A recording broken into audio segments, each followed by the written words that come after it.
Alright, it's a beautiful spring day here, April 7th, 2021, and I'm at the land of my friend Dale, who's been a good mentor and teacher to me over the years. I learned a lot about native plants and native plant propagation from him, so I want to give a quick history of this land. I think he bought this in maybe the mid-90s, and the history is that it was a badly abused cattle pasture as recently as the 60s, and so none of these woods that you see down to the creek existed in the 60s. This was just cattle grazing all the way down to the creek. And so one of the things you notice about the woods here is that it's dominated by tulip poplars, which grow very straight and are competing with each other, and they're very, very close together, because this is early successional forest. Now, it actually looks different now because a couple years ago we had a really big storm and a lot of trees blew down. But basically the whole understory of the tulip poplar and maple woods looks like this. It was multiflora rose, wineberry, Japanese honeysuckle, you know, whatever, just all this thicketing brambly stuff, which admittedly was planted by the birds.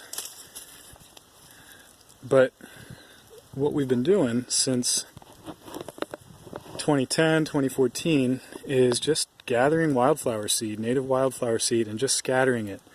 So with a very few exceptions, some of this stuff was transplanted, but the vast majority of it was all planted by just scattering seed. And we actually found that the multiflora rose and the brambles make excellent nursery areas, because you can scatter ramp seed, bluebell seed, you know, whatever, and it grows thick as thieves under the multiflora rose. And the rose kind of creates a barrier against herbivory by the deer, so it keeps the plants protected for a few years while they establish. And then once they establish, you can just clip out the rose and pull it out by the roots, whatever you got to do to get rid of it, and you have this wonderful replacement plan already lined up. So let me go through and introduce some of the plants that we've got here. So at the top of the hill we have a lot of Virginia bluebells, Mertensia virginica. We've got the blue form, the white form. There's some pink ones in here too. We also have eastern camas, Camassia pseuloides. So I did plant a couple bulbs here at the top of the hill with the idea that they would seed and then eventually work their way down the hill, but I've also been scattering tons of their seeds. I collected those from several different populations in the wild. And as we go down the hill here, you'll start to see more and more. You can see as the space just starts to open up on both sides of this staircase here.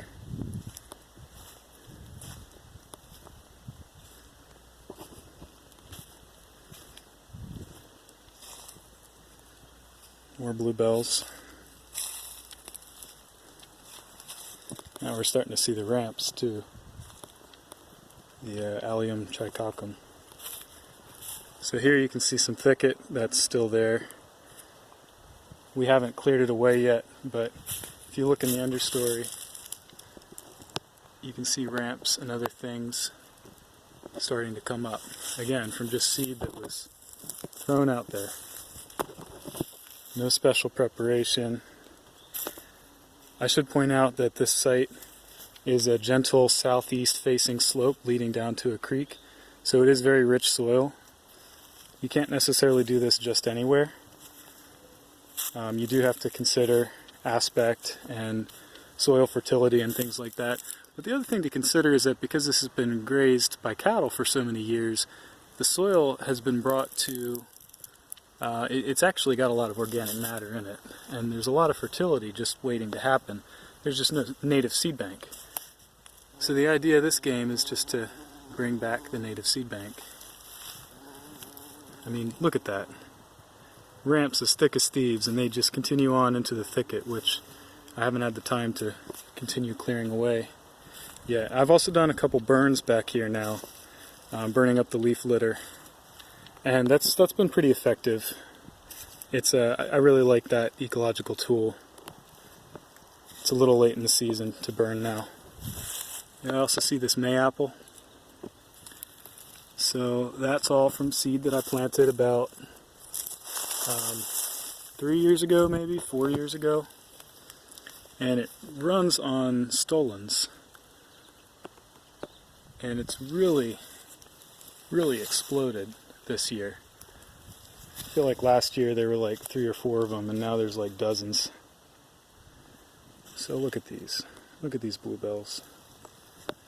It takes about 4 years for them to flower from sown seed. But once they do, they just produce copious amounts of seed, and they just keep going. So now we've got a little trail that goes off that way. It's still a little early in the year for ginseng, but there's some plants that you're not going to be able to meet here because it's simply too early. There's some American ginseng that's planted back here, dwarf ginseng. There's boarhog root, Ligusticum canadense, and some others that start to emerge later.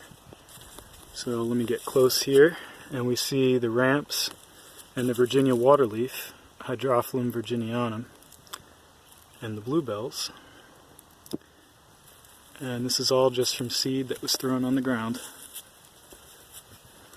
Making our way down the hill. This is a plant I really love a lot. This is Phacelia pershii, or Miami mist. It's a self-seeding annual, but you know, it's been here for 5-6 years now, ever since I introduced it, and it's real happy and spreading. Here's a nice ramp patch. Here's another one. This is Erigenia bulbosa, harbinger of spring, from scattered seed. I'm sure that's one most people haven't heard of, much less actually collected. So here's our pathway. Hey buddy. And you can see this was all bramble, and now it's ramps. So just kind of the edge of where the ramp patch is, we stop clearing the brambles, but that'll change soon, as soon as I have some time.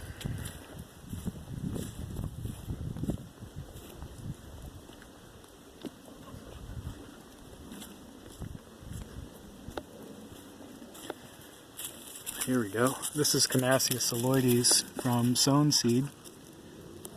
You can see that starting to come up. Really beautiful. So I think a couple plants that we missed are Claytonia virginica and the Dutchman's, which is spring beauty, and then the Dutchman's breeches, Dicentra cucularia. Those have all been introduced to this space from seed as well. So that's a young ramp leaf. You see that thing at the bottom? Very onion-like. That one, I think, is a camas. It's so thin and narrow, and see how the leaf curls in on itself.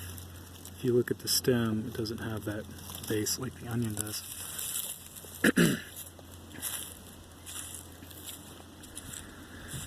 And here's the creek. We've got yellow root growing along the banks, Xanthorrhiza simplissima.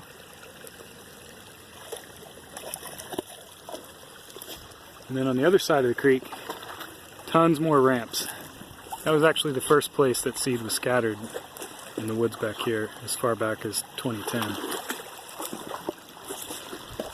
So we've got more waterleaf, more ramps, more harbinger of spring, more mayapple, more bluebells. Some plants that I haven't had as much success with from scattered seed back here are trillium and bloodroot, and seeds like that tend to have elastomes and rely on the ants. So maybe I need to do a little more work by like intentionally burying the seeds somewhat. But I haven't given up. I'll do another round this year and see if any take. But I've definitely scattered trillium back here at least as far back as 5 years ago. So they should be up by now.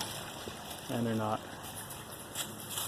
Back here somewhere there's a Trillium lancifolium that's completely a volunteer. It's not even from scattered seed. It's dispersed by some ants who must have found it in a nursery bed elsewhere on the property. And I think it's actually back this way.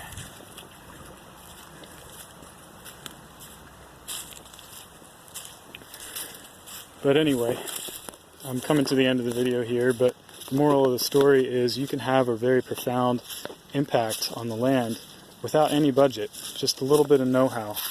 I mean, obviously this has been a work of dedication and passion, not only to have the knowledge to know when native regional wildflowers are blooming and coming into seed and how to collect and store that seed and sow that seed, but also just putting your bodies back on the land. It's really important. But this is a really great way to do ecological restoration. You don't need a budget, you don't need a fancy institution, you don't need a fancy degree or special training outside of just being with the plants and observing and becoming part of the cycle.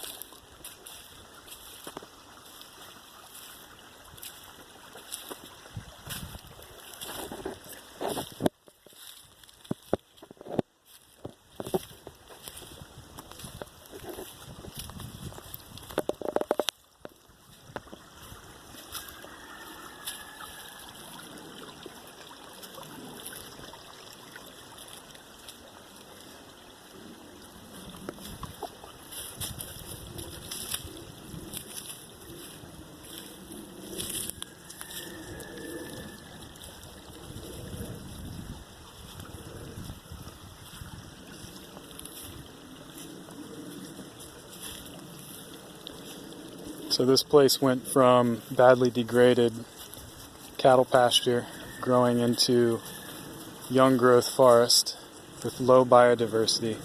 And at this point, this may be the most diverse spot in the whole county.